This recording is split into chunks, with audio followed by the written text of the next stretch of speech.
भाजपचे प्रदेशाध्यक्ष रवींद्र चव्हाण यांचा प्रभाव असलेल्या केडीएमसीकडे वळूया। कल्याण डोंबिवली महानगरपालिकेत कुणाची सत्ता येणार याची सर्वांनाच उत्सुकता आहे। अगदी आणि महा एक्झिट पोल मध्ये कल्याण डोंबिवलीच्या नागरिकांनी काय नेमकं पसंत केलेलं आहे ते देखील आपण पाहूया। त्यावेळेस स्क्रीनवर महा एक्झिट पोल सांगतोय कल्याण डोंबिवलीमध्ये भाजपला 42, शिंदे सेनेला 57, मनसेला 6 तर इतरांना 5 जागा मिळतील असं दिसतंय। तर काँग्रेसला 2, ठाकरे सेनेला 6, शरद पवारांच्या राष्ट्रवादी काँग्रेसला पण केवळ 2 जागा आणि वंचित बहुजन आघाडीला देखील 2 जागा।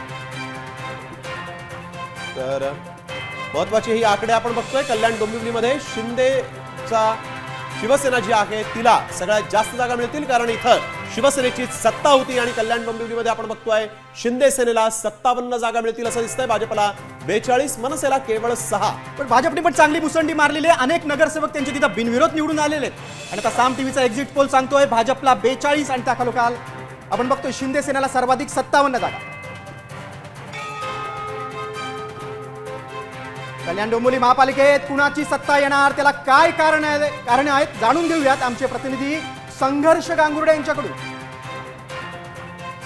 122 जागांसाठी निवडणुका होणार होत्या, त्यामध्ये महायुतीच्या 20 जागा ज्या आहेत त्या बिनविरोध निवडून आल्या होत्या।